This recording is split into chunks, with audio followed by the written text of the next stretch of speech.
Vamos continuar aqui com a nossa resolução de questão?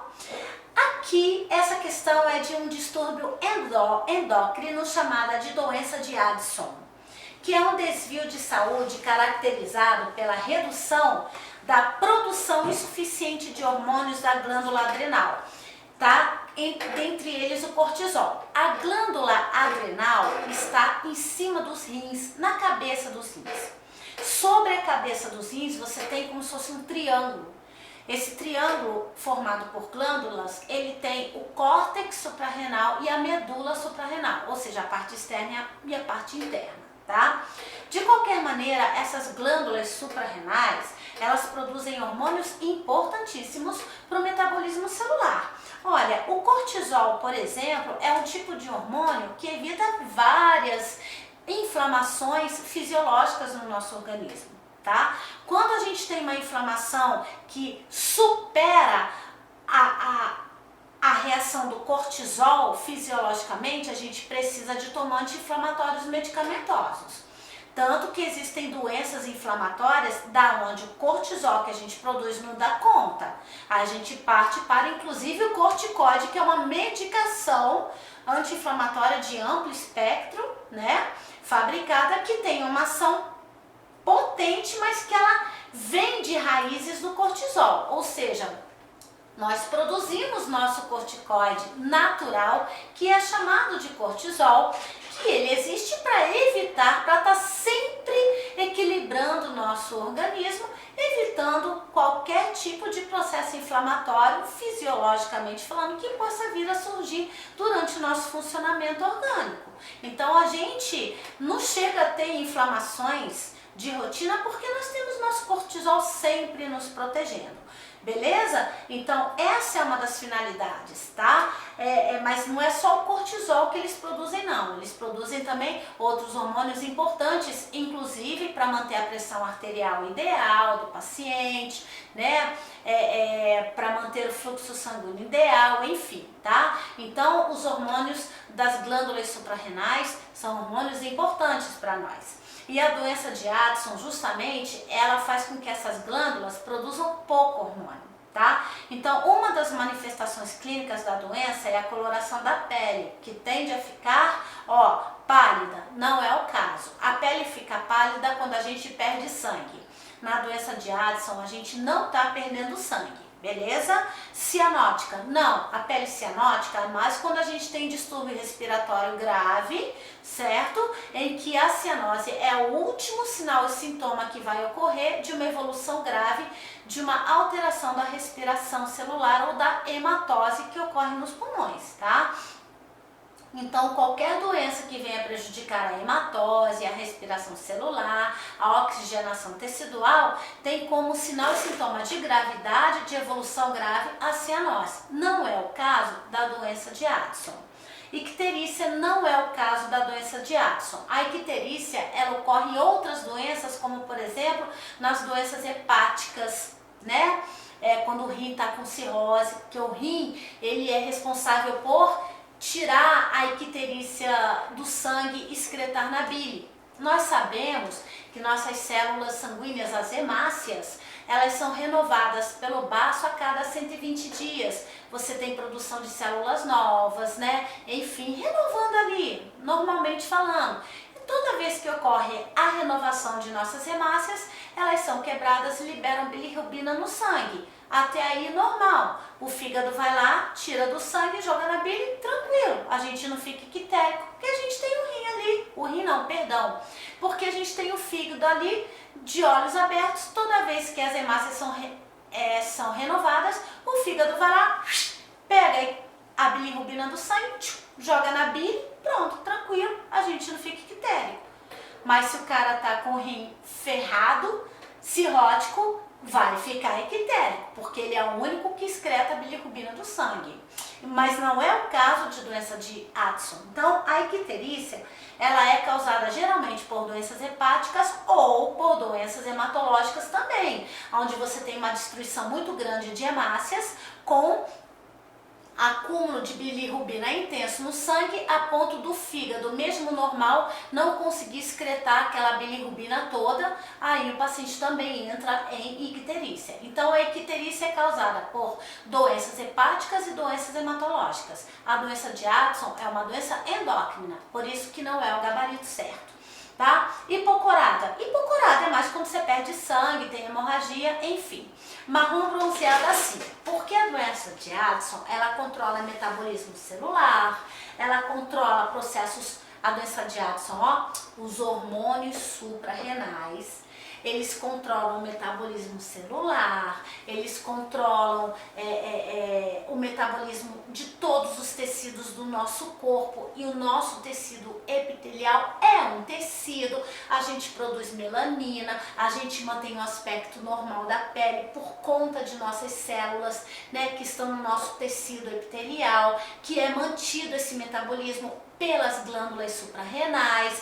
Então, quando o paciente tem diminuição desses hormônios suprarrenais, ocorre uma alteração da pele para marrom bronzeada, que é típica de sinal e sintoma da doença de Addison, por causa da alteração do metabolismo das células epiteliais. Tudo bem? Então o gabarito é letra E. Lembrando que nós temos uma doença endócrina que é o inverso da doença de Addison, que é a síndrome de Cushing.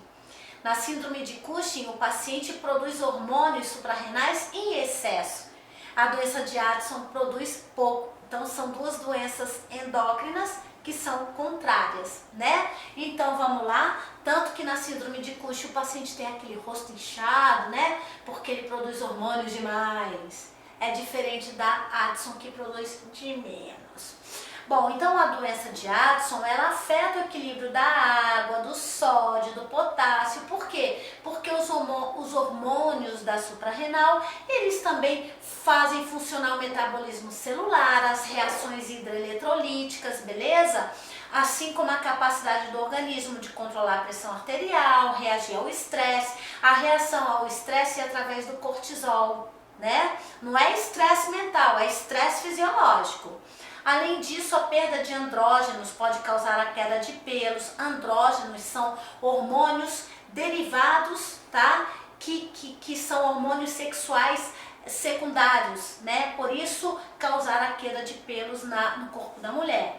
Nos homens, a testosterona produzida nos testículos mais que compensa essa queda. Por isso que, como a mulher não tem testosterona, quando ela tem doença de Addison, ela perde pelos, tá? Porque os hormônios da suprarrenal também produzem esteroides, né? Também produzem hormônios que têm a ver com a nossa função sexual. Não é só ovário e testículo, não. O suprarrenal também. Tranquilo? Hormônios adrenais. Exemplos de hormônios adrenais, tá? O cortisol é um dos principais, ele é o nosso hormônio anti-inflamatório de ação constante, nos protegendo como se fosse nosso anjo da guarda. Mineralocorticoides, tá? Sobretudo a aldosterona, tá? A aldosterona é um hormônio que mantém a pressão arterial ideal no nosso sangue, né? Enfim, as glândulas adrenais também estimulam a produção de uma pequena quantidade de testosterona e estrogênio, complementando os nossos órgãos genitais. E o escurecimento da pele dá a impressão de pele que está bronzeada, viu? Que é o gabarito da lesão, por causa dessa alteração de metabolismo das células epiteliais, tá? A glândula suprarrenal está ilustrada nessa foto, ok? Marrom bronzeado é o gabarito. Vamos para outra questão. Um dos maiores problemas de pacientes diabéticos é a úlcera causada pela doença. Essa úlcera pode ser classificada de 3 maneiras a saber: neuropática, isquêmica ou mista, ou seja, mista é quando você tem causa neuropática e isquêmica. Qual é a diferença da causa isquêmica e da causa neuropática?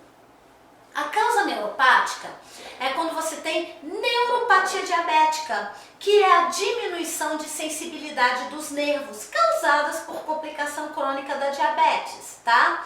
E com a ausência de sensibilidade dos nervos periféricos, você deixa de ter sensações nos seus pés.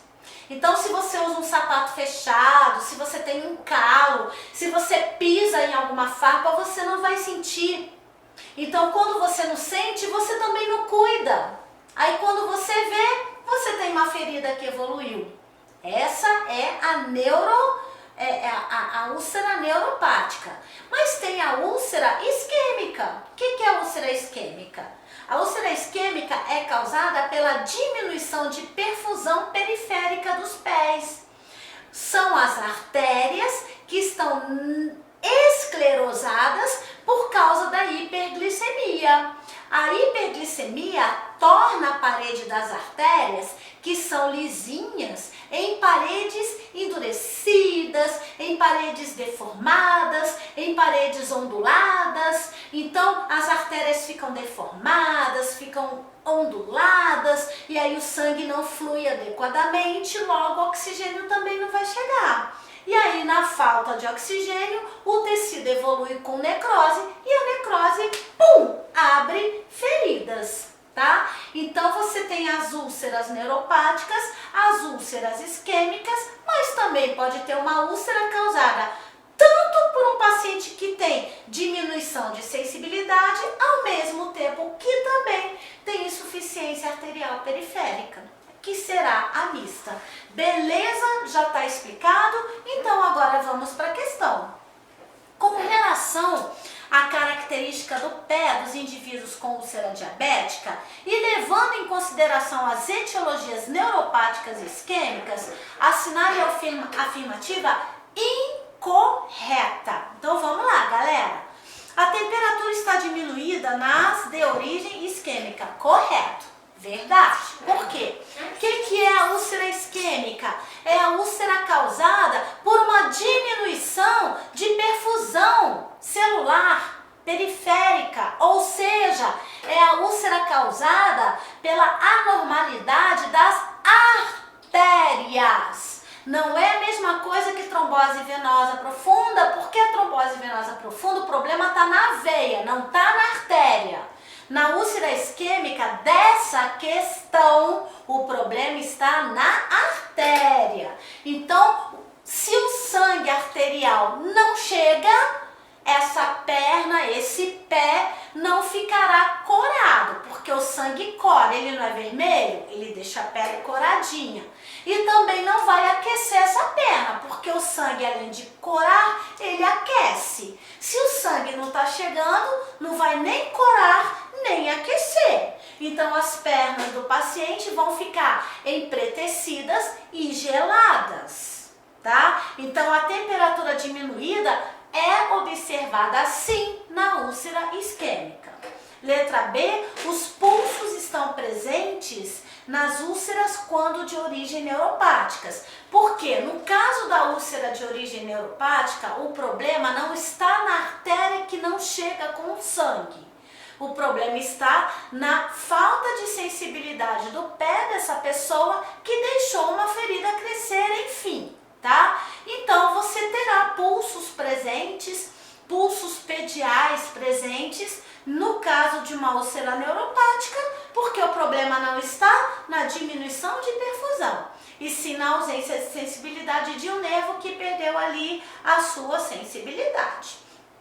Letra C. A sensibilidade está diminuída ou ausente nas úlceras de origem neuropática.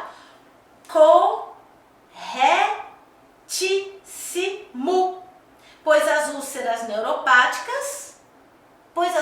neuropáticas são justamente causadas por diminuição de sensibilidade, tá? Então até agora A está correta, B está correta, C está correta, D. Quanto à pele, a etiologia isquêmica faz com que a pele fique seca, com fissuras ou calosidades plantares. Calosidades eu já não digo, tá?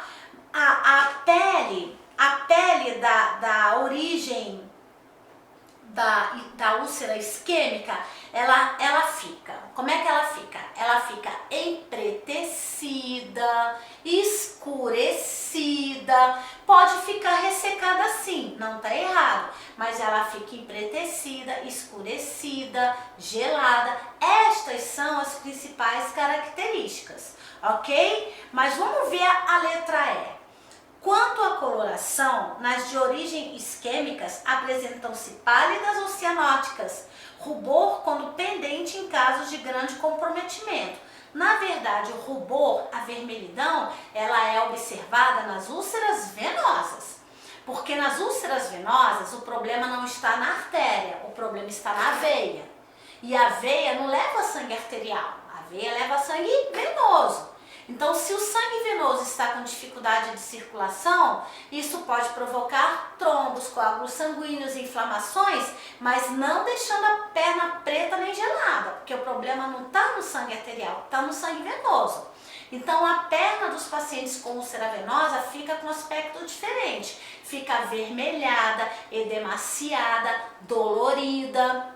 Entendeu? As úlceras arteriais, elas doem como se fossem facadas, porque levam à isquemia. Isquemia dói pra cacete. Mas as úlceras venosas não tem isquemia, porque é sangue venoso, mas dói por conta do processo inflamatório. Só que as pernas ficam vermelhas, chega até a ser um vermelho cintilante e edemaciado, certo? Então aqui nessa foto nós temos aqui uma ilustração mostrando que a origem de uma úlcera pode ser de origem venosa ou de origem arterial. E aqui estão as principais diferenças. E eu considero, pessoal, esse quadrinho aqui, inclusive um quadrinho importantíssimo para todos vocês estudarem para uma prova de questões de clínica médica. Úlcera isquêmica, úlcera neuropática, aqui estão as diferenças, né? Na úlcera isquêmica, o paciente tem o pé frio, tem cianose, unhas atrofiadas, ausência de pelo, porque é o sangue arterial que não chegou. E o sangue arterial tem oxigênio, tem alimentos. Então, por isso que o pé vai ficar frio, por isso que vai ficar cianótico, por isso que os pelos vão cair, porque não tem alimentação. Já na úlcera neuropática, o pé é morno, rosáceo, dedos em garra, porque tem atrofia de nervos, tá? E hipotrofia dos músculos, porque tem atrofia de nervos. São coisas distintas da úlcera isquêmica. A pele dos pés fica fina, brilhante, mas pode ser atrófica. A brilhante, mas se você evoluir com a isquemia, vai ficar empretecida. Já a úlcera neuropática fica seca, apresenta rachaduras e calosidades. Você não vê calosidades na úlcera isquêmica, por isso que eu falei na questão, calosidades é mais para a úlcera neuropática. Tá? E assim vai. A dor na úlcera isquêmica é muito forte porque é causada por isquemia, e isquemia dói. Na neuropática o paciente tem pouquíssima dor ou nem sente, afinal ele perdeu a sensibilidade dos nervos, né? Então é isso aí, tá? Então nós temos aqui a aterosclerose, a principal causa de morte do mundo atualmente, causada por obstrução das coronárias por placas de gordura e coágulos sanguíneos, o que pode acontecer nos diabéticos. Essa tortuosidade de artéria que vocês estão vendo aqui, muito acontece nos diabéticos, o que diminui o fluxo sanguíneo ou faz o fluxo circular com congestionamento, fazendo as plaquetas se encontrarem, se esbarrarem e formarem os coágulos, né? Esse é o pé da úlcera isquêmica. É um pé empretecido, é um pé sem pulso, é um pé gelado, tá? Esse é o pé da úlcera isquêmica. Olha aqui a úlcera isquêmica, pé com cianose, gelado, frio. Esse pé mais vermelho cintilante é um pé de uma úlcera venosa. São diferentes, beleza? Gabarito letra D, tá? Quanto à pele, a etiologia isquêmica faz com que a pele fique seca, com fissuras ou calosidades plantares. Por que essa está incorreta? Porque nós vimos que as calosidades estão na úlcera neuropática. Show de bola! Vamos para mais uma.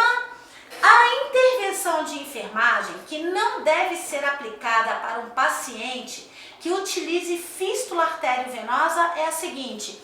Fístula arteriovenosa é utilizada na diálise quando você tem a junção de uma artéria com uma veia para você formar um mecanismo de entrada e saída do sangue relacionado à máquina de hemodiálise.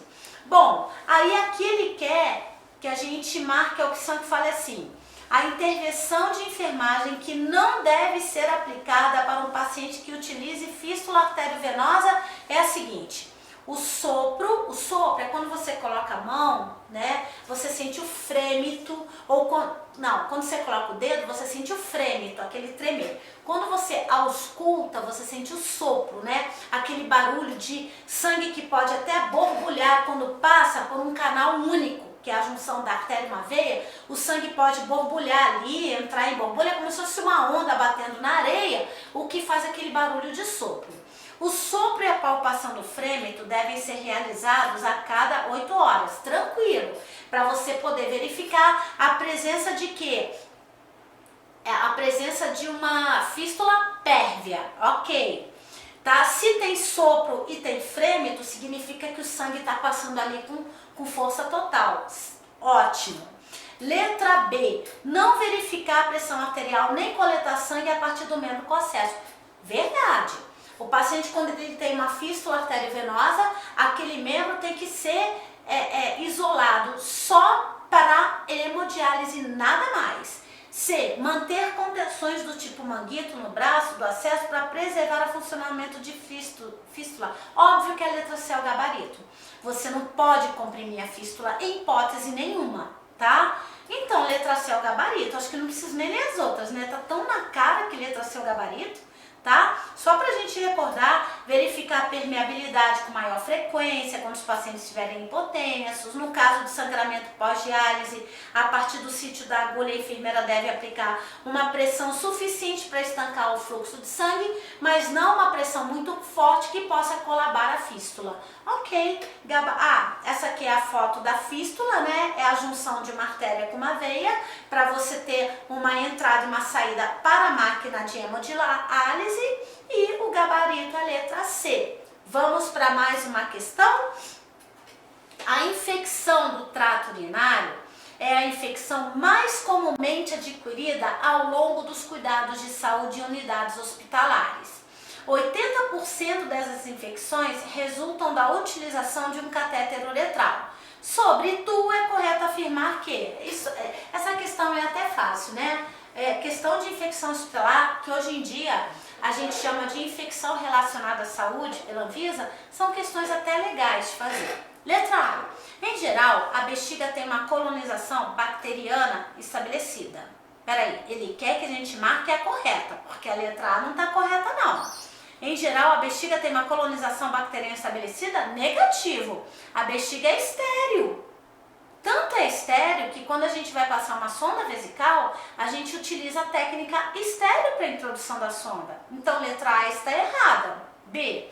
A Escherichia coli pertence à flora do cólon. É o principal patógeno envolvido na ITU. Isso é verdade, tá? Ainda mais que nós mulheres temos uma uretra muito curta, tá? Então, geralmente, se você, quando for cateterizar uma paciente do sexo feminino, né, não fizer a antisepsia perfeita ali, você não remover as sujidades da região perianal, você pode acabar introduzindo bactérias da flora normal do reto para dentro da vagina, na introdução da sonda, enfim. Letra B para mim é ideal, mas vamos ver as outras letras. A uretra mais curta em mulheres é um fator determinante para o desenvolvimento da ITU. Não que seja determinante. Não que seja determinante, tá? A uretra é mais curta nas mulheres, é um fator determinante? É. Só tem um porém, tá? Eu tô falando de infecção do trato urinário causada em unidades hospitalares, ok? Em unidades hospitalares, o paciente que vai ser cateterizado, o paciente que vai receber uma sonda vesical de demora, uma sonda vesical de alívio, o tamanho da uretra, se você utilizar a técnica correta de antisepsia e asepsia, não será problema. A gente está falando de pacientes internados, entendeu? D. Os homens possuem a maior suscetibilidade para o desenvolvimento de ITU do que as mulheres. Não, Mulheres e homens possuem suscetibilidades iguais a partir do momento que a equipe de enfermagem não tome os devidos cuidados. O fluxo urinário unidirecional não interfere no controle de bactérias presentes no interior da uretra, mas é claro que não interfere, tá?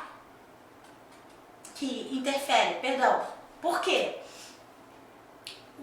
O fluxo urinário unidirecional não interfere no controle de bactérias presentes no interior da uretra. O que acontece? A uretra, ela é contaminada normalmente por flora bacteriana normal, tá? Ah, mas professora, então por que a gente usa a técnica séptica para passar uma sonda? Porque a bexiga é estéril. Então são coisas que você tem que levar em consideração, certo?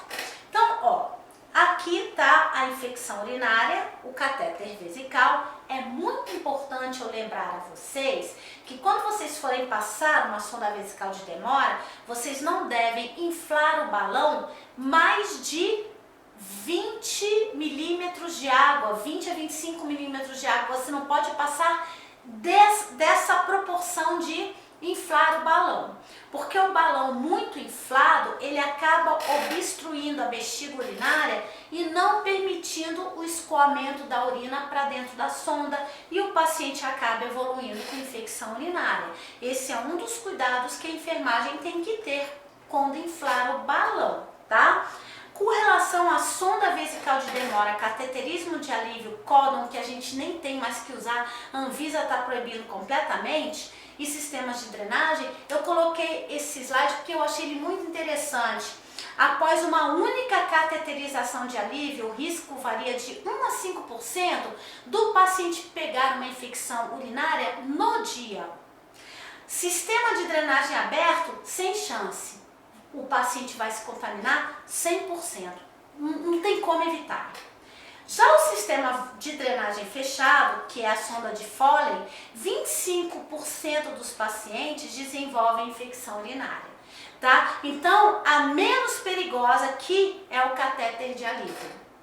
Para vocês verem como que uma drenagem urinária pode provocar com facilidade uma infecção urinária. E o tipo do catéter também está relacionado com as infecções, tá? A sonda de látex, ela é um pouco porosa, então ela retém sujidades da urina e pode causar infecção urinária se o paciente ficar muito tempo com esta sonda.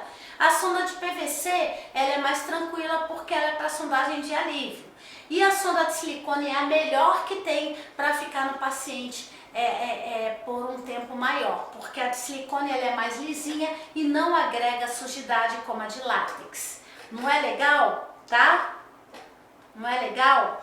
Então, o gabarito é a letra A. Escherichia coli pertence à flora do cólon e é o principal patógeno envolvido na infecção do trato urinário. Tranquilo, pessoal? Ah, e tem mais uma questão. A gente não pode esquecer da técnica de sondagem, tá? Porque a técnica de sondagem, eu tenho até uma foto na minha aula de infecção hospitalar, né? Que eu falo de infecção urinária, respiratória, infecção cirúrgica, eu falo de vários tipos de infecção. Eu tenho uma foto que tem um enfermeiro passando uma sonda vesical, né, de Foley, na uretra masculina. A luva dele tá até aqui, ele tá com um baita relógio maior do que o meu exposto e o braço dele peludo e o capote tá puxado aqui onde tá a minha blusa, ó. O capote tá até aqui, isso tudo de pelo, o relógio aparecendo e a luva só vem até aqui. E ele ainda colocou papel toalha em torno do pênis do paciente para passar, não colocou nem um campo estéreo. Eu gosto dessa foto para falar, olha aí, ó, essa é uma das origens da infecção urinária, que pode começar com a técnica de introdução da sonda errada, viu? Pessoal, nossa última questão de hoje, para a gente encerrar a aula, vai ser uma questão de trauma músculo-esquelético. Atualmente, nas instituições hospitalares especializadas em atendimento ortopédico, há um grande número de atendimento de pacientes idosos com diferentes tipos de fraturas devido a quedas da própria altura. Considerando os tipos específicos de fratura, aquela em que um lado do osso é quebrado e o outro é curvado, é chamado de fratura? Vamos por eliminação, galera! A fratura cominutiva, ela é uma fratura que é assim, eu vou mostrar a foto, tá? Os ossos se quebram na horizontal, só que as extremidades ósseas fraturadas, elas se quebram em pedacinhos, né? E esses pedacinhos ficam ali, entre os ossos fraturados. Então, não é a fratura do enunciado da questão. A cominutiva não é a resposta. Fica tipo paçoquinha, sabe? Esfarelo de osso entre os ossos fraturados. Então, não é o caso do enunciado da questão. A fratura depressiva não tem uma definição para fratura depressiva. Não existe essa classificação, fratura depressiva, tá? Em avulsão, o que é uma fratura em avulsão? A fratura em avulsão, ela dói pra caramba, porque ela é quando o paciente ele tem uma distensão muscular tão intensa, tão grave, que esse músculo distendido de forma tão grave acaba tracionando o osso e rachando esse osso, fraturando esse osso. Isso é uma fratura por avulsão, tá? A fratura compressiva é quando você tem uma força muito intensa de fora para dentro e você comprime esse osso e ele fica em frangalhos, certo? Por uma compressão de fora para dentro. Fratura em galho verde é quando você tem justamente só a metade do osso rachado e a outra não. Então, olha aqui, ó. Aqui nós temos algumas fotos, né? Aqui é a fratura transversa, que é quando você corta o osso assim na transversal. Tchum! Aqui é a fratura fechada, você tem até um corte vertical, né? Mas o osso não se abriu, é uma fenda que tá ainda uma fenda, como é que eu posso dizer? Houve uma fenda vertical, mas não com exposição de frangalhos, nada disso. A oblíqua é quando o osso se quebra assim, ó, nem transversal, nem vertical, mas oblíqua. Exposta ou aberta é quando você tem exposição de osso, exposição de tecidos, quando você fura, o osso perfura o subcutâneo, o tecido epitelial e se expõe, tá? E você também tem perda tecidual, lesão aberta, enfim, tá? A espiral é quando o osso vai quebrando assim em forma de uma mola, espiral, e a cominutiva é essa que eu falei pra vocês, que é quando o osso fica em frangalinhos, tipo paçoquinha, entre as áreas fraturadas. Tem a fratura fechada, que é quando o osso quebra, mas ele não se expõe, a fratura aberta, que é quando o osso se expõe, e a fratura em galho verde. A fratura em galho verde é essa aqui, ó. Você tem só uma parte do osso fraturado, a metade dele, mas a parede posterior dele não fraturou, meio que deu uma curvadinha, tá? As fraturas por avulsão são por arrancamento ósseo. São aquelas em que um tendão ou músculo, ao invés de se romper, arranca o fragmento do osso do ponto de onde ele está preso. É o que eu expliquei para vocês. Olha aqui uma fratura por avulsão. Essa dói pra caramba. Então a resposta é a galho verde, porque exatamente como está descrito aqui no enunciado, nós temos o raio-x mostrando a fratura em galho verde. Pessoal, por hoje é só. Agradeço a atenção e amanhã tem mais.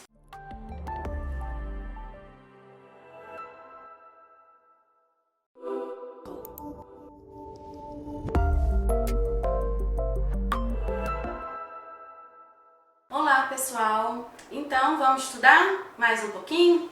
Então vamos continuar nossa sequência aí de discussão de questões sobre fundamentos de enfermagem. Então, fundamental a gente trabalhar com questões para a gente conseguir retomar o conteúdo, um conteúdo muito extenso. Então, quando a gente trabalha com questão de concurso, a gente consegue focar e relembrar algumas questões.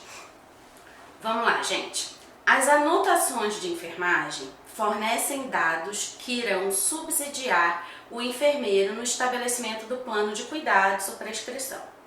É fonte de informações essenciais para assegurar a continuidade da assistência. Uma regra importante para as anotações de enfermagem é que elas devem: letra A, facilitar comunicação escrita, utilizando termos com conotação de valor, como bem, mal, pouco, muito. Ser precedidas de data e horário, conter assinatura e identificação do profissional ao final de cada registro. Permitir ao auxiliar ou técnico de enfermagem anotar dados referentes ao exame físico do paciente. Dispensar o registro de cuidados prestados de prescrições médicas cumpridas e de cuidados de rotina, ou registrar os sinais vitais utilizando as terminologias normotenso, normocárdico, não sendo necessário anotar os valores aferidos. Bom, pessoal, o Corém, ele lançou uma cartilha falando sobre a diferença de anotação de enfermagem para evolução de enfermagem. Então eu trouxe esse quadrinho aqui pra gente, que destaca os pontos mais importantes de diferença entre eles, e vocês vão ver que conhecendo isso aqui, fica fácil de responder a questão. Bom, a anotação de enfermagem, ela compreende a escrita, então o registro. Então isso daqui são duas formas de registro, tá? Então como que a equipe de enfermagem pode registrar?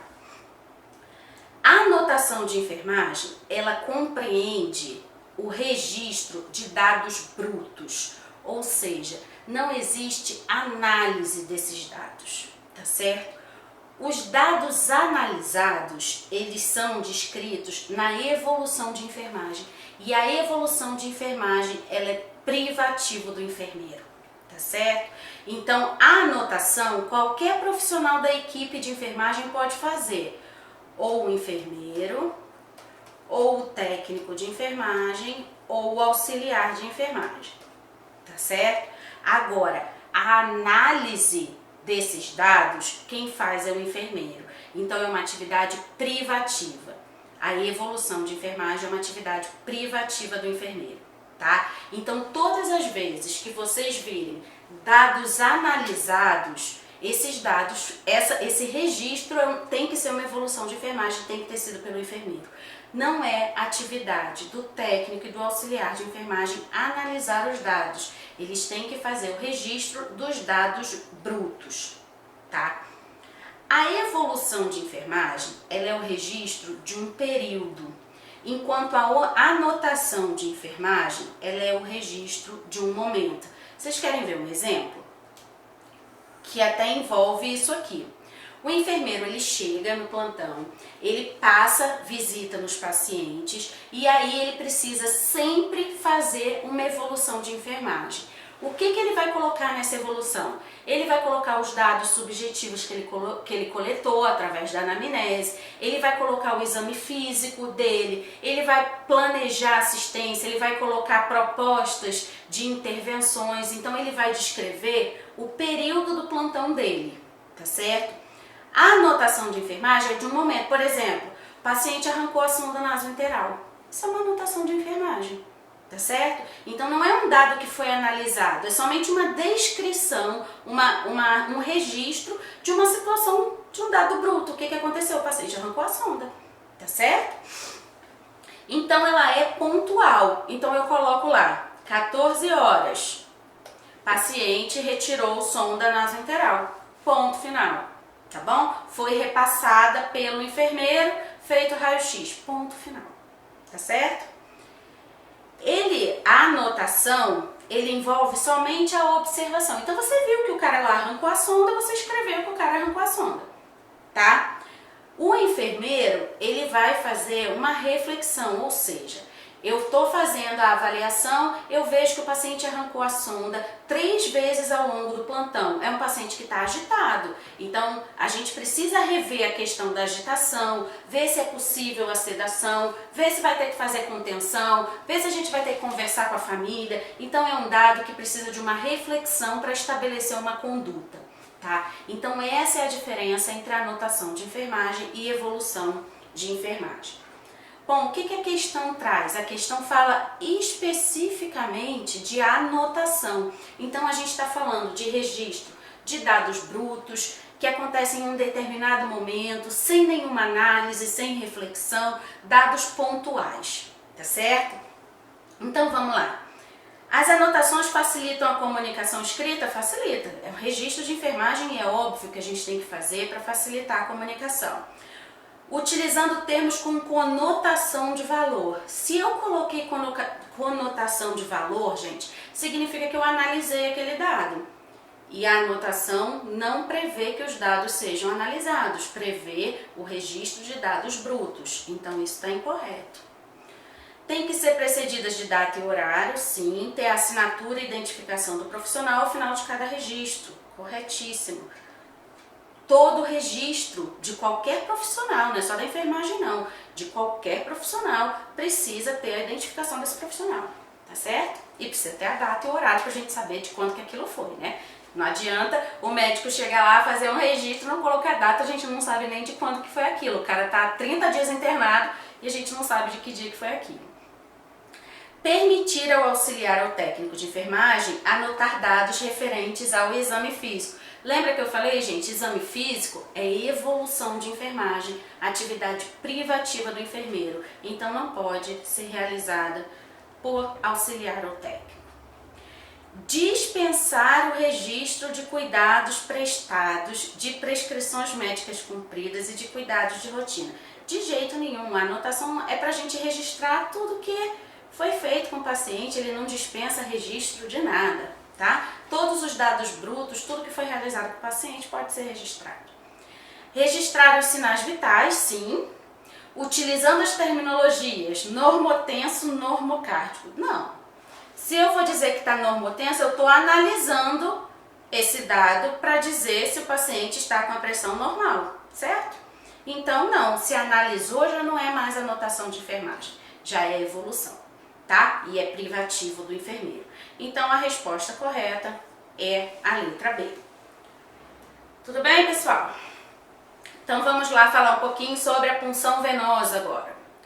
A punção venosa periférica é o procedimento realizado quando há necessidade de coletar sangue ou administrar medicações ou soluções por via endovenosa no paciente, seja para hidratação, tratamento ou profilaxia. Punção venosa periférica eu acho que é o que a gente mais faz dentro do hospital, né? Todo mundo da equipe de enfermagem, o que mais faz dentro do hospital é punção. Quanto à coleta, infusão e instalação do catéter em trajeto venoso, ou seja, punção e administração de medicamentos, é correto afirmar. Então tá tudo errado, só tem uma certa. Vamos lá. Para facilitar a punção, solicite que o paciente mantenha o braço imóvel, introduza primeiro o catéter na pele, instale o garrote e finalize inserindo o dispositivo na veia. Colocar o garrote depois de introduzir o catéter?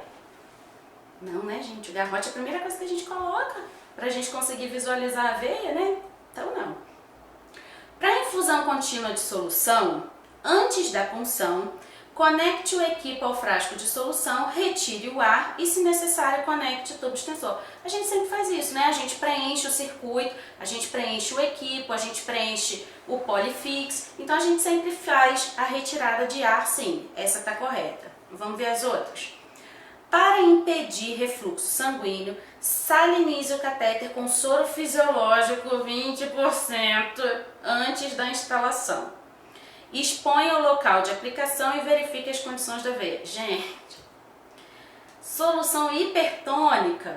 Não, solução hipertônica tem maior chance de romper aquela veia, de destruir aquela veia. A gente usa soro fisiológico 0,9% para salinizar e não solução hipertônica, tá? Senão eu vou destruir aquela veia. Para a estabilização do dispositivo, isso é uma coisa importante, tá, gente? A fixação depois da punção. Então, a gente precisa estabilizar aquele dispositivo para o paciente não perder o acesso.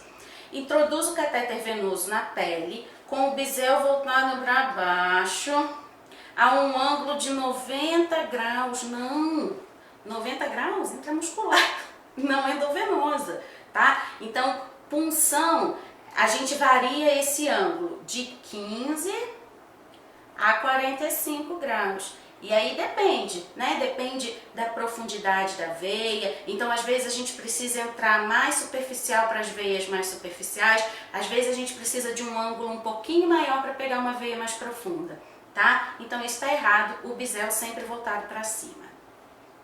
Para a coleta de sangue, então, esse daqui está errado, esse daqui está errado. Para a coleta de sangue, após a retirada do volume necessário, remova o catéter, encape a agulha. Gente, isso daqui, agora é sério, sério que eu vou falar pra vocês, seríssimo. Nunca na vida, nunca a gente reencapa a agulha, tá? Chance de se furar, então acidente com pérfuro cortante, isso dá uma trabalheira, isso dá um desgaste emocional pro profissional quando ele se fura, tá? Se o paciente tiver alguma doença, o profissional acaba tendo que fazer tratamento também. Então, gente, nunca reencapar a agulha. A caixa de pérfuro cortante, ela existe exatamente para isso, para a gente descartar a agulha lá sem precisar reencapar. Então, nunca na vida vocês vão reencapar a agulha, tá certo? Então, a resposta correta é a letra B, que fala que para infusão contínua, antes da punção, a gente conecta o equipo ao frasco de solução para retirar o ar. Então, a gente preenche o circuito para retirar o ar. É a afirmativa correta. O enfermeiro trabalha em uma unidade de terapia intensiva e ficou responsável em um de seus plantões por assistir a um paciente que possui diversos dispositivos. Característica de UTI, né? Paciente com um monte de dispositivo. Naquele dia, removeu a sonda vesical de alívio. Então, eu vou marcando aqui um por um, depois a gente vê quais são as opções. A sonda vesical de alívio é a que a gente tem Nelaton. A gente chama de Nelaton.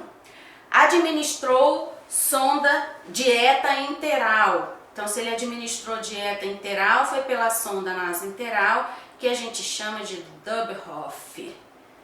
Eu acho que está faltando um H aí nessa resposta. Desprezou secreção de aspecto sanguinolento de região cefálica. Então, gente, a gente tem diversos tipos de drenos, tá?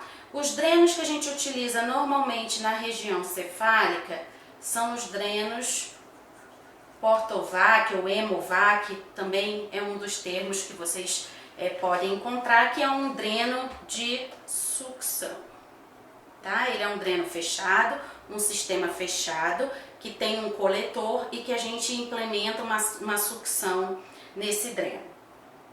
Tracionou o dreno de ferida abdominal. Ferida abdominal, gente, normalmente o dreno que a gente vai encontrar é o dreno de Penrose. É um dreno aberto, tá?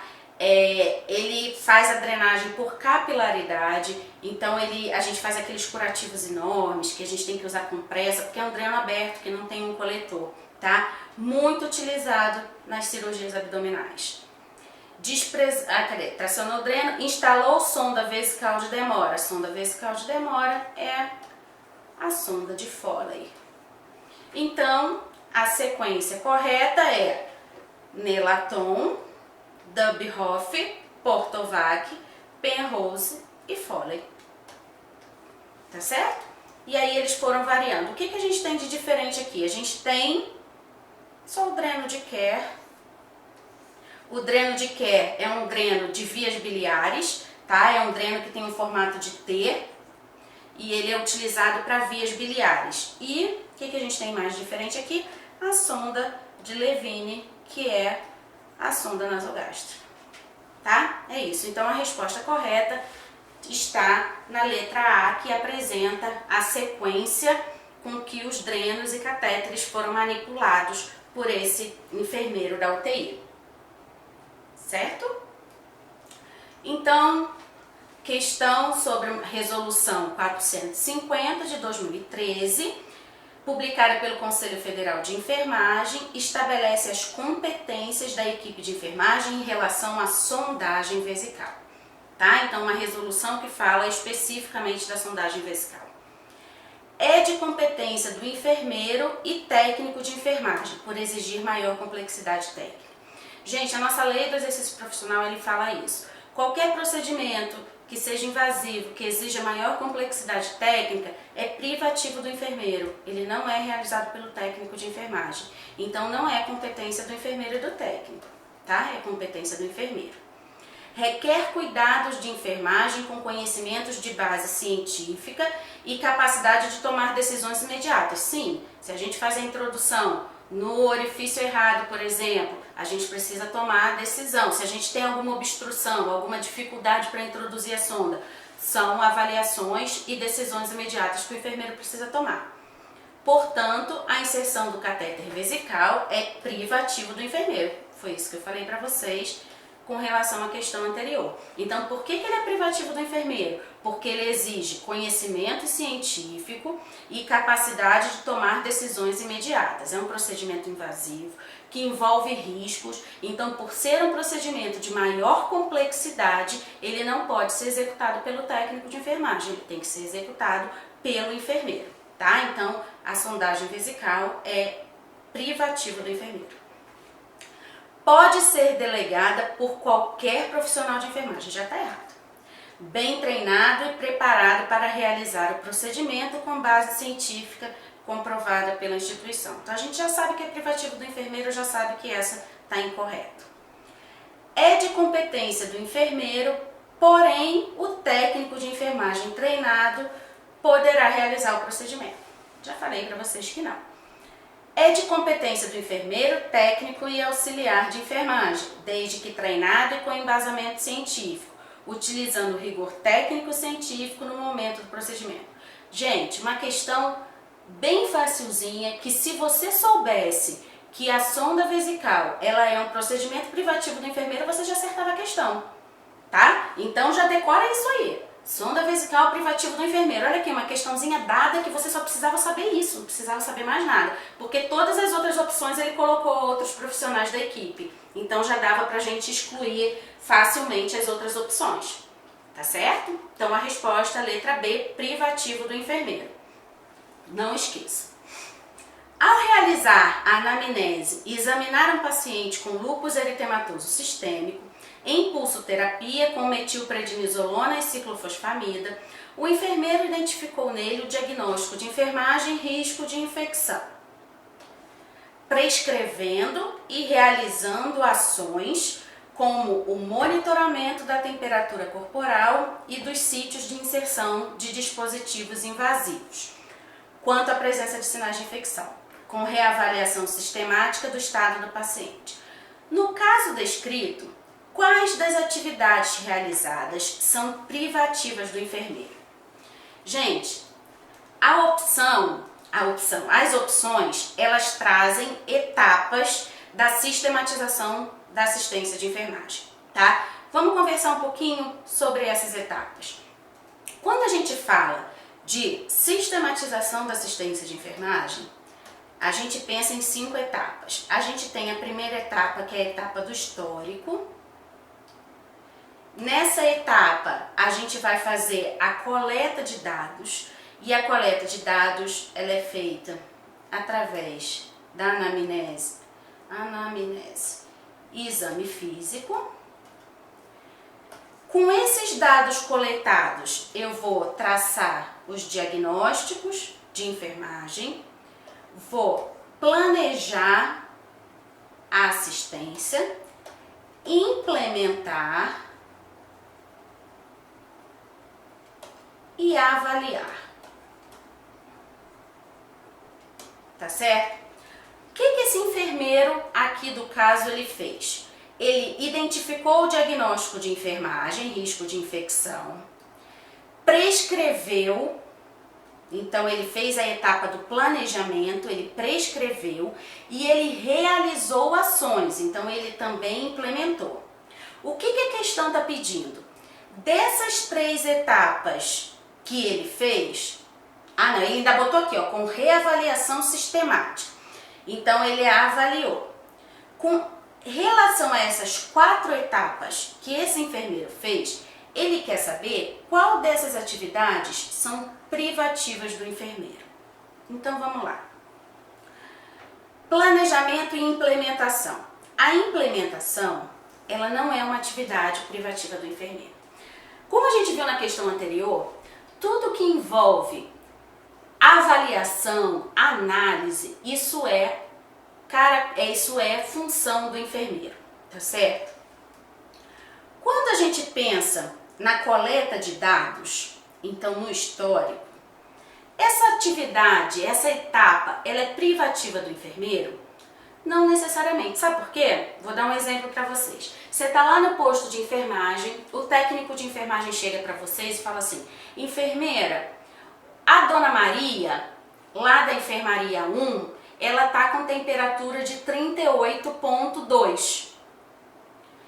Isso não é uma coleta de dados, gente? O técnico de enfermagem foi lá, verificou a temperatura e viu que essa paciente estava com a temperatura maior do que 37,8 e comunicou ao enfermeiro. Isso é uma coleta de dados. O enfermeiro precisou ir lá coletar esse dado? Não precisou. O técnico de enfermagem trouxe essa informação. Então a coleta de dados, ela não é uma atividade privativa do enfermeiro. Qualquer profissional da equipe identificou qualquer alteração com o paciente, pode trazer essa informação para o enfermeiro, tá? Então ela não é privativa do enfermeiro.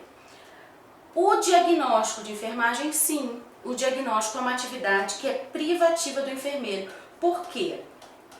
O enfermeiro, ele vai pegar essas informações que foram coletadas por qualquer profissional da equipe e ele vai analisar, ele vai usar o raciocínio clínico dele para traçar os diagnósticos de enfermagem. Então isso é uma atividade privativa do enfermeiro. Uma vez que o enfermeiro define os diagnósticos, identifica os diagnósticos de enfermagem, ele vai planejar a assistência de enfermagem. Então ele vai ver o que ele vai alcançar e como que ele vai alcançar esse objetivo dele. Então, por exemplo, eu tenho um paciente que tem uma ferida. Aí o enfermeiro traz a integridade da pele prejudicada. O que ele quer? Ele quer que aquela ferida cicatrize. Então ele vai planejar ações, ele vai definir como que o curativo vai ser feito, de quanto em quanto tempo que vai reavaliar, para que aquela ferida cicatrize. Então, como isso envolve um pensamento crítico, um raciocínio clínico, essa atividade ela é privativa do enfermeiro, tá? Aí, a gente fez o planejamento, fiz as prescrições. Então, eu quero que mude o paciente de decúbito de 2 em 2 horas. O enfermeiro precisa implementar isso? É só o enfermeiro que faz isso? Não.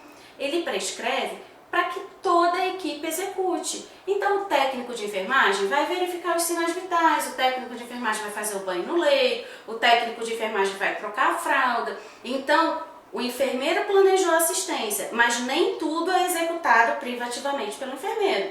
Então a implementação é uma fase que é compartilhada. Qualquer profissional da equipe de enfermagem pode executar as prescrições, tá? É claro que algumas prescrições vão envolver ações que são privativas do enfermeiro, tá? Mas implementar as ações não é uma atividade privativa do enfermeiro. Ela é compartilhada pela equipe de enfermagem. E a avaliação é a mesma coisa. O técnico de enfermagem veio e falou: enfermeira, o paciente está com febre. Aí a gente checa a prescrição, tem uma dipirona prescrita. Aí o enfermeiro fala assim: faz lá uma dipirona. Faz lá é a implementação. Então o técnico vai lá e faz a dipirona. Aí o enfermeiro fala assim: daqui a 1 hora você verifica a temperatura de novo. O técnico de enfermagem vai lá, verifica a temperatura. Ó, enfermeira, ele está com 36,5. Qual a avaliação que eu faço? Melhorou. Então avaliar Também não necessariamente, a gente faz a avaliação, mas a informação chega pra gente por outras fontes, tá certo? Então a gente pode dizer que dessas etapas, ó, a implementação não é exclusiva. Anamnese e exame físico, o exame físico é o enfermeiro que faz, mas essa coleta de informações pode ser feita por qualquer profissional, tá? A prescrição é nossa. Diagnóstico é privativo do enfermeiro, prescrição é privativo do enfermeiro. Diagnóstico é privativo do enfermeiro, reavaliação sistemática não. O técnico de enfermagem pode ir lá, posso falar assim, ó, você vai de hora em hora, uma prescrição minha, privativa, eu falo, você vai de hora em hora verificar a temperatura do paciente, tá? Então a resposta correta é diagnóstico de enfermagem e prescrição das ações, tá? Essas duas etapas são etapas privativas do enfermeiro.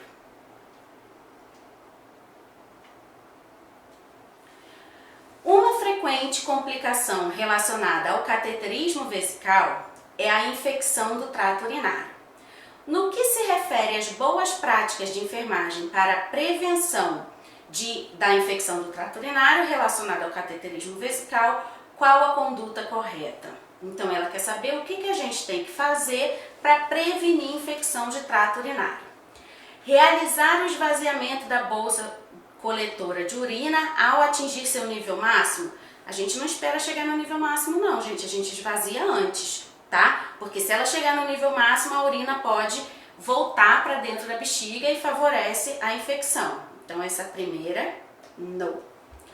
Garantir a fixação adequada da sonda, evitando seu deslocamento e lesão uretral. Sim, tá correto. A gente precisa garantir, toda vez que a gente pensar em sonda vesical, a gente precisa fixar de forma adequada para prevenir que ela saia, né? Então que eu tenho deslocamento dessa sonda e que, consequentemente, a gente tenha lesão da uretra. Então sim, afirmativa correta, conduta correta. Avaliar o diâmetro da uretra, priorizando as sondas de maior calibre, para evitar deslocamentos e trauma. Não. A gente não prioriza a sonda de maior calibre, a gente escolhe o calibre adequado à uretra, ao tamanho da uretra, tá? Se eu tenho uma uretra menor e eu usar um catéter de maior calibre, uma sonda de maior calibre, eu vou causar lesão nessa uretra, tá certo? Então não é recomendado. Monitorar a funcionalidade do sistema de drenagem realizando irrigação rotineira para prevenir obstrução. Não, isso não é recomendação, tá? A gente utiliza irrigação sim, mas em situações específicas. Não é feita irrigação rotineira como medida de prevenção de infecção, até porque quando a gente faz a irrigação, tem manipulação do sistema. Então, manipular esse sistema é um risco de infecção, tá? Quando que a gente utiliza irrigação para o paciente com sonda vesical? Vocês querem um exemplo clássico? Pós-operatório de cirurgia de próstata. Então, RTU de próstata, ressecção transuretral de próstata ou de bexiga. São pacientes que apresentam hematúria no pós-operatório, ou seja, sangue na urina. Então essa quantidade de sangue na urina, sim, forma coágulos e pode obstruir a sonda. Então nos pacientes em pós-operatório de RTU, a gente usa uma sonda de 3 vias e aí sim a gente coloca a irrigação, mas a gente coloca a irrigação até a hematúria acabar. Parou de sangrar, já suspende a irrigação, tá certo, gente? Então, não é recomendado irrigação de rotina, não. O que é recomendado, como boas práticas para sondagem vesical, é fixação adequada para evitar deslocamento e lesão uretral C, tá certo? Bom, pessoal, espero que vocês tenham gostado. Bons estudos, continuem estudando, não desistam e até a próxima aula.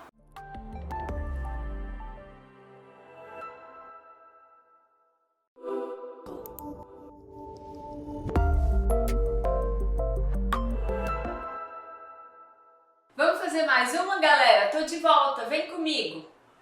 Agora vamos resolver outra questão falando um pouquinho sobre hemorragia, sobre sangramento. Olha só, a hemorragia é uma complicação incomum da cirurgia. porém grave, podendo resultar em choque hipovolêmico e morte. Em relação à hemorragia pós-cirúrgica, analise as afirmativas a seguir. 1. A hemorragia pode se apresentar insidiosamente ou em caráter de emergência em qualquer momento do período pós-operatório imediato ou até vários dias após a cirurgia. Certo ou errado? Certo, gente. Acontece da hemorragia acontecer depois que o paciente já está em casa, dias depois da cirurgia, tá? Mas inclusive pelo dreno, né? Mas também pode acontecer assim do nada, de forma de emergência. Tá verdadeira essa daqui. A próxima diz: quando o sangramento é evidente, deve-se utilizar uma compressa de gás estéril e um curativo compressivo. É o que a gente costuma fazer no centro cirúrgico. Quando o paciente tem uma hemorragia que é exteriorizada, a gente consegue fazer contenção com compressão. E essa compressão aqui, com a compressa. E a número 3. A respiração pode tornar-se ofegante e o paciente sentirá calor intenso devido aos tremores. Galera, a respiração pode tornar ofegante, mas o paciente não sente calor, ele sente frio. Sabe por quê? Ele está perdendo líquido. Então a capacidade que o organismo tem de fazer a circulação, aquecer o corpo, está sendo reduzida. Esses tremores não são relacionados ao calor. Calor está relacionado a processo infeccioso, né? Nesse caso aqui, a gente vai ter frio. Essa aqui tá falsa. A número 4 diz que o paciente pode apresentar hipertensão. Pulso rápido e filiforme. Tudo bem, pulso filiforme, desorientação, inquietação, poliúria, pele quente de novo, ruborizada, e aí qual dessas está correta? Gente, de novo, falou de pele quente, a gente já descarta. E outra coisa, hipertensão, não. O paciente perdeu líquido, ele vai apresentar hipotensão. Essa alternativa também está falsa. Vamos ver se tem como acertar aqui. 1 e 2, temos letra C, 1 e 2. Vamos ver se está certinho, galera? Vocês ficaram com dúvida nessa? Essa eu achei relativamente fácil, né? É bom a gente pensar naquelas características para o choque hipovolêmico, que aí fica fácil de vocês gravarem. Não sei se vocês se lembram. 2 T's, 2 H's e 1 S. Vocês aprenderam isso? Ó o macete. 2 T's, 2 H's e 1 S. Então, T de taquicardia, T de taquipneia. 2 H's de hipotensão e hipotermia. E 1 S de sudorese. Vamos de novo? Todo choque hipovolêmico você vai identificar antes mesmo que ele aconteça a presença de 2 T's, 2 H's e 1 S. 2 T's, a gente vai ter taquicardia, taquipneia. 2 H's, hipotensão e hipotermia. E 1 S de sudorese. Gravaram? Isso aí para os choques, no geral, a gente consegue perceber. E aí, choque hipovolêmico muito comum na recuperação pós-anestésica, você pode usar esse macetinho aí que você consegue responder essa questão e acertar. Bora mais uma. De novo falando de cirurgia segura, adoro, porque é um tema em alta e a gente precisa conhecer bem esse checklist, porque o pessoal costuma mudar muito eles de lugar aí na hora de questionar a gente na prova. Ou seja, eu preciso saber o que se pergunta em cada quadradinho daquele que está lá na lista de verificação cirúrgica do Ministério da Saúde. Eu quero saber o que se questiona no primeiro checklist, o que se questiona no segundo, o que se questiona no terceiro. Bora lá! Segundo a Organização Mundial de Saúde, o Programa Cirurgia Segura Salva Vidas preconiza uma lista de verificação denominada checklist para cirurgia segura. É essa lista, galera, que eu recomendo que vocês façam uma leitura. Tentem estudar por ela, porque a memória visual fixa bastante, né? E daí dá para você ver o que está sendo trabalhado em cada quadrinho. é o checklist para cirurgia segura. Joga lá no Google se você nunca estudou isso, vai lá e aproveita esse momento, tá? Olha só, os procedimentos a serem realizados pela equipe cirúrgica após indução anestésica e imediatamente antes de iniciar a cirurgia incluem, galera, após indução anestésica, eu lembro dessa prova aqui. Após indução anestésica e imediatamente antes de iniciar a cirurgia. Que momento é esse? Bora lá, eu tenho 3 checklists. O primeiro checklist, chamado de sign-in, é aquele que eu faço antes da indução anestésica. O segundo checklist, chamado de time-out, é o que eu faço antes da incisão cirúrgica com o paciente já anestesiado. E o último checklist é chamado de sing-out, que eu faço antes do paciente sair da sala. Galera, são 3 checklists. Eu preciso saber o que cobre em cada um. Aqui ele está perguntando o que eu vou fazer desses itens aqui após a indução anestésica e antes de iniciar a cirurgia em si, antes da incisão. Ele está falando do time out, que é o checklist que eu faço antes da incisão. O que eu devo questionar no time out? Bora lá. Número 1. Cada membro da equipe se apresenta pelo nome e função, confirma em voz alta antes da incisão da pele qual paciente será operado, qual procedimento a ser realizado e qual parte do corpo a ser operada. Galera, esse primeiro deve ser questionado no time-out. A equipe se apresenta agora, depois que o paciente já está anestesiado, confirma em voz alta antes da incisão da pele qual paciente será operado, qual procedimento ser realizado e a parte do corpo. Sim, gente, porque nesse momento eu só estou confirmando, sabe por quê? Porque aconteceu a parte de confirmação inicial quando o paciente chegou na sala antes da indução anestésica. O próprio paciente responde para mim. E aí é a primeira vez que eu faço esse questionamento de quem é o paciente, o que ele veio fazer, qual é a cirurgia, qual é o membro, se ele assinou um termo de consentimento. Isso tudo eu pergunto antes. Mas agora, então, eu já sei que esse aqui é do time-out. Vou pôr um Vzinho aqui. A2. O coordenador da equipe checa verbalmente com a equipe de anestesia se o paciente tem risco de perda sanguínea, dificuldade de obtenção de vias aéreas ou reação alérgica ao anestésico. Mas, galera, após a indução anestésica, eu vou perguntar se ele tem dificuldade de via aérea e reação ao anestésico? Já passou da hora, eu tinha que ter perguntado isso antes de anestesiar. Isso, então, é do sign-in, é do primeiro checklist. Então, eu vou fazer assim, ó. Esse aqui é do segundo checklist, esse aqui é do primeiro checklist. E o número 3. A equipe multiprofissional analisa os planos e os cuidados do período pós-operatório e descreve os cuidados a serem realizados nesse período. Galera, eu vou já descrever os planos do pós-operatório sem nem saber se a cirurgia deu certo, se eu consegui fazer o que eu queria, porque a cirurgia nem começou, porque ele está falando de antes de iniciar a cirurgia. Nananana, isso aqui é do terceiro checklist, que é o side-out.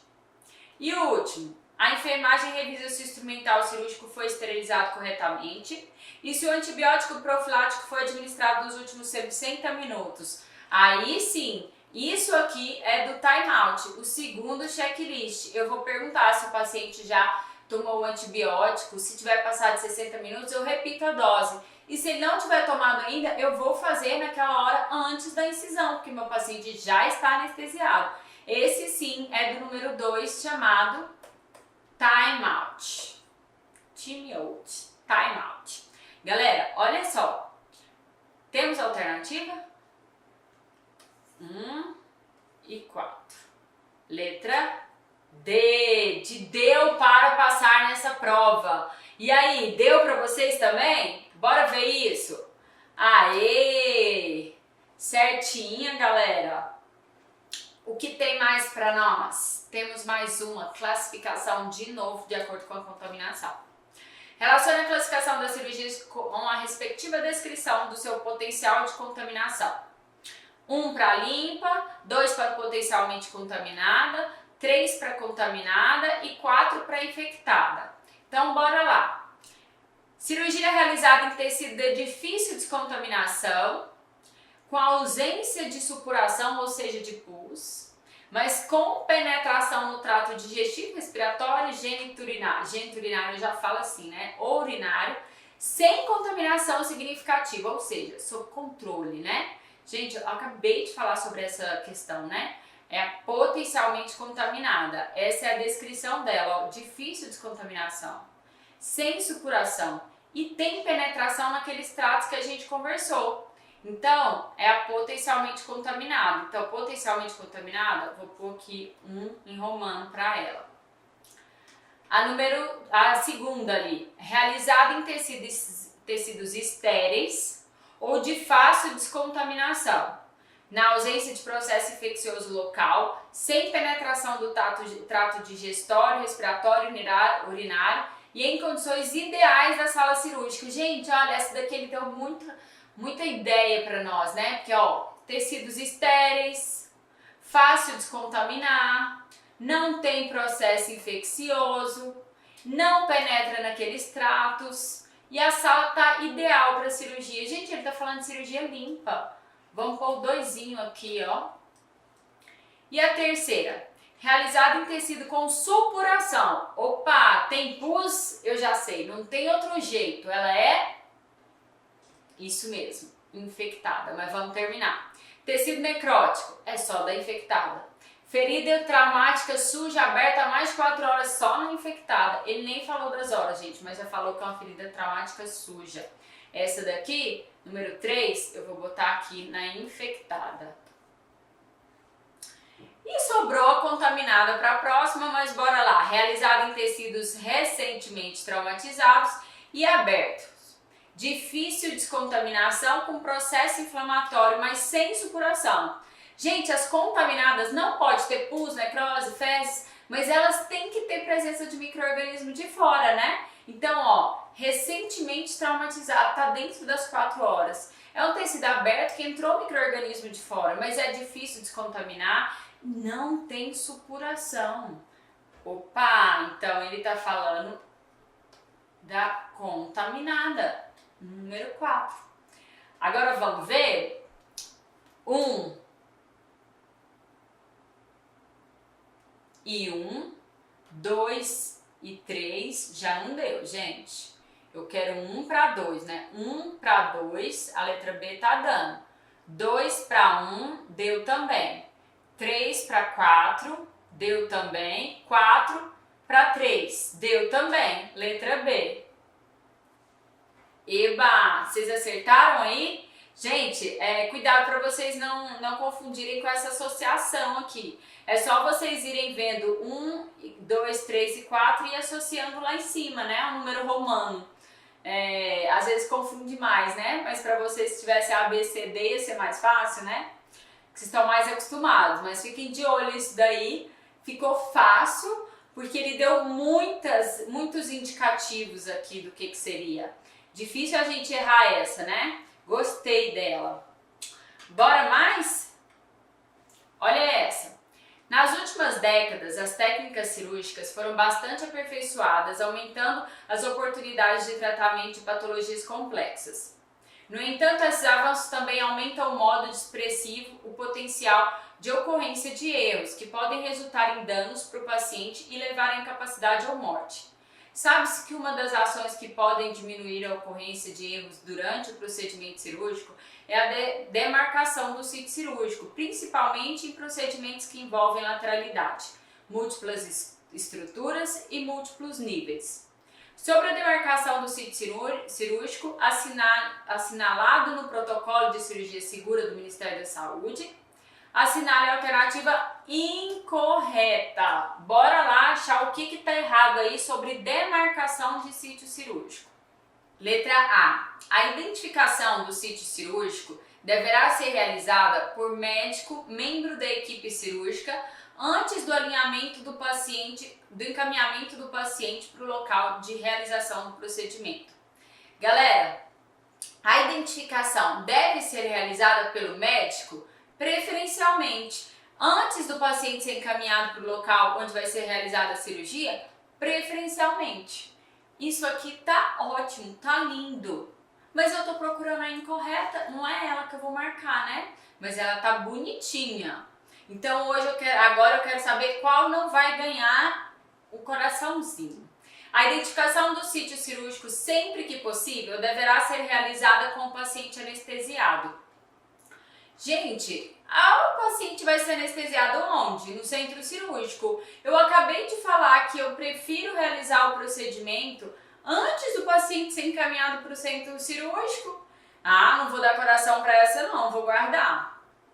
A letra C diz: o símbolo a ser utilizado deverá ser padronizado pela instituição e deve permanecer visível após o preparo da pele e colocação nos campos cirúrgicos. Por isso a gente usa canetas indeléveis. Cada hospital estabelece um protocolo e padroniza qual vai ser o símbolo utilizado. A maioria das vezes os hospitais estão usando um alvozinho, uma bolinha. Nossa, gente, até meu alvo fica torto. Como pode? Assim. Então, pra gente mostrar que ali é o alvo, tá? A maioria dos hospitais padronizam isso, mas tem hospitais que padronizam colocar uma letra e tarará, tá tudo bem. A letra C vai ganhar um coraçãozinho. E a letra D? Devem-se evitar marcas ambíguas como X, podendo ser utilizado, por exemplo, o sinal de alvo para esse fim. Evitar marcas ambíguas como um X. Por quê, gente? O Ministério da Saúde preferiu que a gente não utilizasse o X, na verdade a Organização Mundial de Saúde, né? Preferiu que a gente não utilizasse o X porque ele dá uma ideia de negatividade, tá? Dá uma ideia de não faça aqui não. E na verdade é o contrário, né? É aquele lugar que sim, que deve ser incisionado. Então, está errado, deve-se evitar. Outro coraçãozinho. Quem não ganhou o nosso coração foi a letra B, porque ela está errada. E é ela que eu estou procurando. Fácil essa, não? Para quem ainda não tem intimidade com os protocolos de cirurgia segura, corre lá e dá uma olhadinha antes da sua prova, porque tá em alta, hein? Eles estão podendo, porque tá aparecendo em tudo quanto é prova, e vale a pena você dar uma olhadinha. Inclusive, no Prepara já temos aula teórica gravada sobre este assunto. Bora aqui, certo? Então, galera, nós encerramos por hoje. Eu espero que vocês tenham conseguido captar aqui o que a gente tem de questionamento. Tem aqui uma coisa bem ampla aí sobre clínica cirúrgica e centro cirúrgico. Acho que dá para vocês recapitularem tudo que vocês já aprenderam, né? Mas a gente ainda vai ter outros encontros para responder outras questõezinhas, porque a gente precisa exercitar para as nossas provas, né? Um beijo para vocês, foi um prazer estar aqui, até mais!